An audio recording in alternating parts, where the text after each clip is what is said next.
Hello, I'm Claire Louise Hay from BeHealing.com, using tarot to help you do the inner work, heal yourself and create the life that you truly want to live. This is today's tarot. It's for all signs and it is for Tuesday the 21st of January 2025. I hope you're doing well. Let's get some cards out and see what's in the energies for everybody. Now you might be noticing these energies at play in your life, or you might be noticing them in people around you. Give you a bit of a window of awareness of what's going on for other people. Be still a while. Okay. So not pushing things forward today.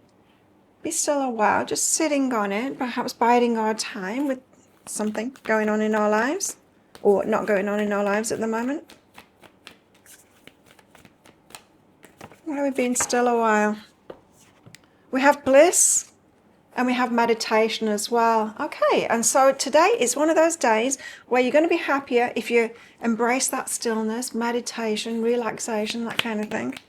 Isn't that every day? Oh no, some days I find my bliss in activities and all of that.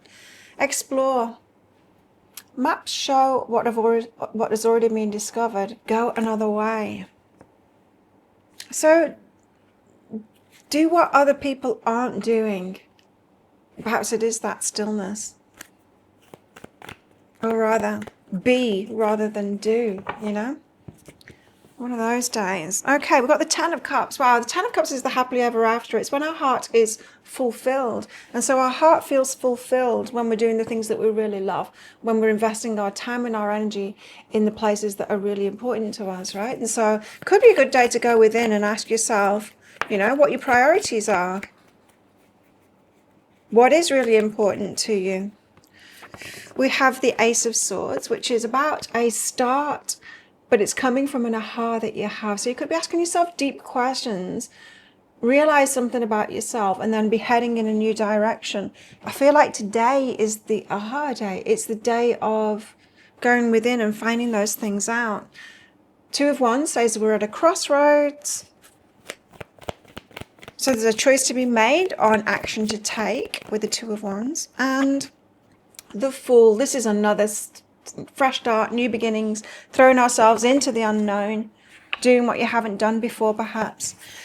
Ten of Cups. So what is in your heart? What really fulfills you? What is important to you? You know, there's no right answer. It's different for all of us. So me, kickboxing, fitness, health. We've got the Devil, which is about temptations. And we've got the Eight of Materials, which is about what you truly deserve, what is on a level with you. It can be Eight of Materials about getting paid what you're worth. But in this respect with the Ten of Cups, it's more like, where's your level? Where are you at? Be living life at the level that you're truly at, that your heart is truly at. And the Devil says, don't succumb to those temptations. You know, the temptations are the easy life, you know, to do the stuff that everyone else is doing, even though it's not important to you. The trickier, the harder decisions lead to the better things. For example, a decision to follow that path less traveled, you know, it's harder to do that because there's more resistance outside of us. But if you do that, and if you do the hard things, you know, it's like working out.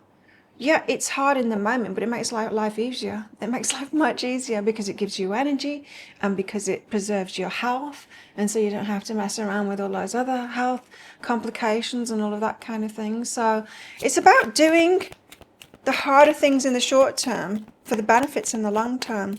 And the Devil, don't succumb to those temptations of ease, of comfort, of doing the easy things. Reunion of Souls is behind that. Wait a minute. Reunion of Souls. Okay. So Ten of Cups can be the happily ever after because the Nine of Cups is about your wishes of your heart coming true. The Ten of Cups is sharing that with a partner. Eight of Materials and the Devil. This is about resisting temptations of what isn't at your level. So if I'm talking about relationships for you, reunion of souls, your person, the right one for you at your level is yet to come in. Don't fall for the ones that are not really at your level. In other words, don't settle is what this is saying. Don't be tempted to settle. Ace of Swords. Excuse me, I just let the cat out. Yes, okay. Go on. Ace of Swords, as I was saying, this comes on the back of an aha about yourself, which leads you in a new direction. It's like you figured something out. And it's usually about ourselves that we figure something out. And then, I know, I will do this. It's like that. And it's a long-term thing, says the Hierophant. Or it could come on the back of a spiritual lesson about yourself as well.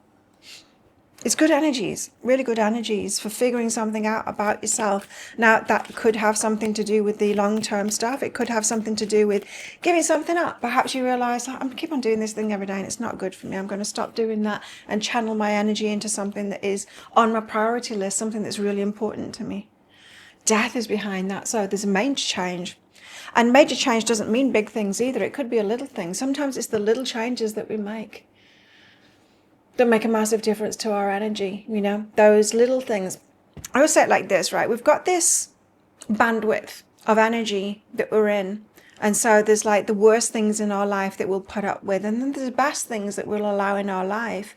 And we don't move this upwards, like reaching for better and better. What we do is we move the whole bandwidth upwards by letting go of the worst things in our life. And so this is why we let go of something and then we let something better into our lives. It's the letting go, because we shift the bandwidth up.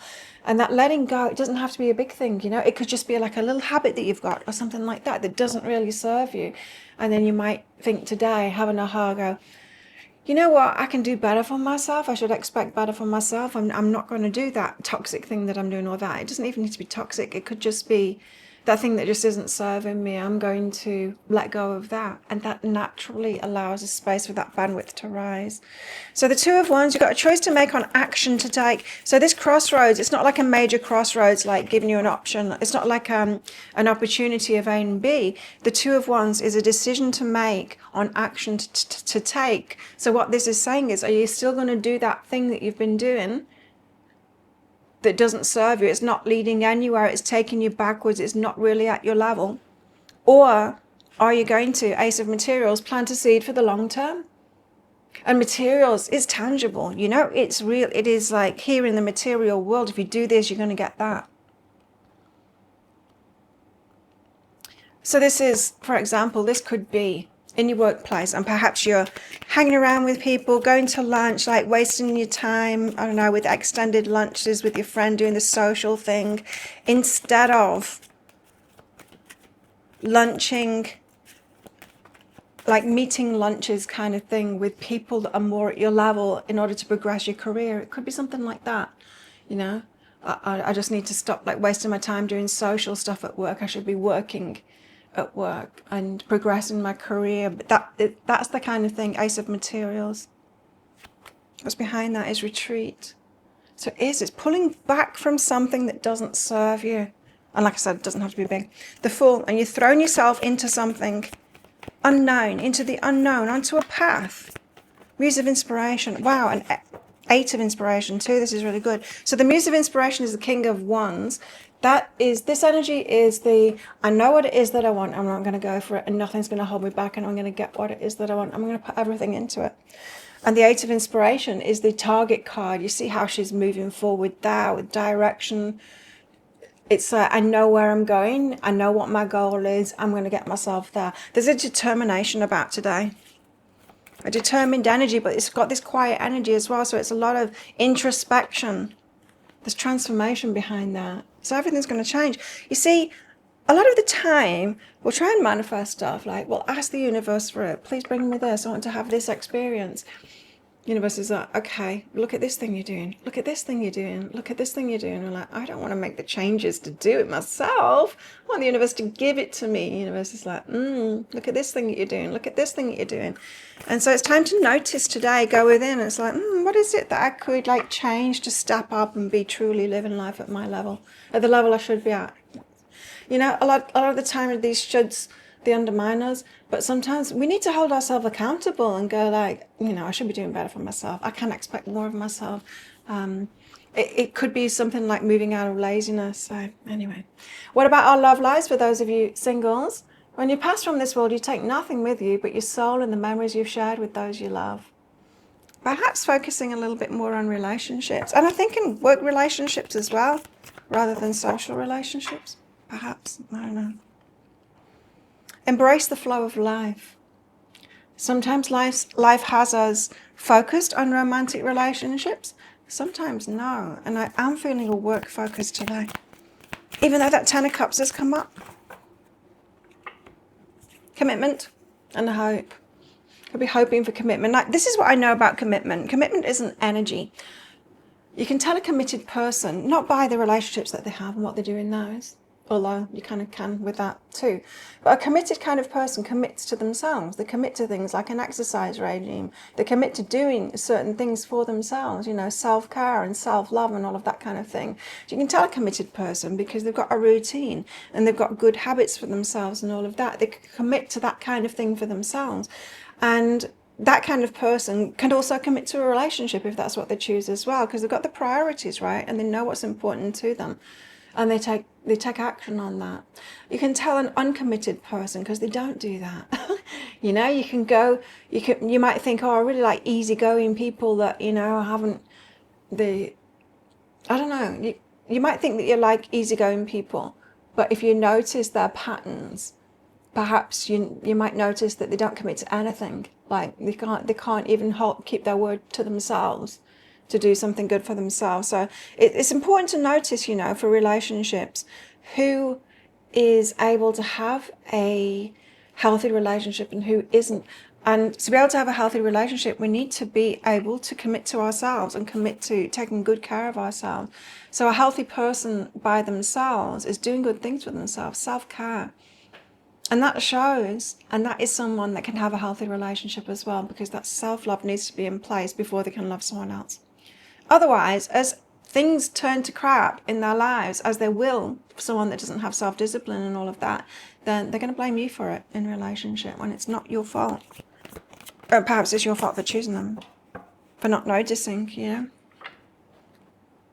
I think there's a pitfall here for people who are empathic and healers, people who really care, have got big hearts, because you can be drawn to someone who's suffering and who isn't empowered to take care of themselves and take action in themselves, right? And your heart can go out to them and you can kind of fall in love with them. And then you can't have a good relationship with them because they don't have that base foundation in themselves, you know. So I've got manipulation and infidelity. What is that? That's like someone who threatens infidelity to manipulate you. That's not good energy. Get away from people like that. That threaten the relationship. People that threaten the relationship to try and manipulate you, to control you. That's not good energy. That's like narcissistic behavior. Yeah, don't be around someone like that. Yikes. What else have we got in the energies today, please? Oh, almost dropped them. Right, we've got a candle. You will be shown the way. You're going to be shown the way to what it is that you want. What Moon says, there's changes in your life that need to happen. That is the way. As I said, we'll be shown what it is that we need to let go of. It'll come up over and over again. Bread, period of prosperity and abundance. Woo! And chair filled. Someone new is entering your life. Nice. Well, think of a yes or no answer question. I've got a red and a green crystal in this bag, and I'm going to pull one of them out very shortly for our answer, but it's just a bit of fun because this is a general reading, not a personal one. If you do want a personal reading, I offer them from my website, behealing.com. You can find a link for that in the description box below and also up there too. Anything from one question readings right up to soul contract readings, which are about your life purpose in this lifetime. Check it all out. So many different kinds of readings on there, and energy healings too. And breakthrough sessions as well with me, face-to-face, video calls. How best to deal with these energies today? Interesting, the King of Cups. The King of Cups is the one that can love. Today is a day of introspection, perhaps questioning, are you loving yourself? Are you committed to yourself? Are you acting on your priorities? And perhaps you should start. Perhaps there's things to let go of so that you can be expecting more of yourself. It could also be a day of seeing that in other people. You might notice in other people that this person isn't even able to care for themselves or commit to anything much in their life. They're not going to be able to commit to me. I need to be around people that have more commitment to themselves. Notice how you're loving yourself. Notice how other people are loving themselves too. Well, think of a yes or no answer question now. Your answer is no, says the Ruby. Don't do it. There you go. Thank you so much for watching, and don't forget to click like before you click off down there. Click that subscribe button if you're new. Leave me a comment as well. I do love hearing from you, and consider clicking that join button down there to be a part of my membership on my channel, and you'll get invited along to those live shows where I give readings in there. Well, have the best day ever, and I'll see you tomorrow. Bye.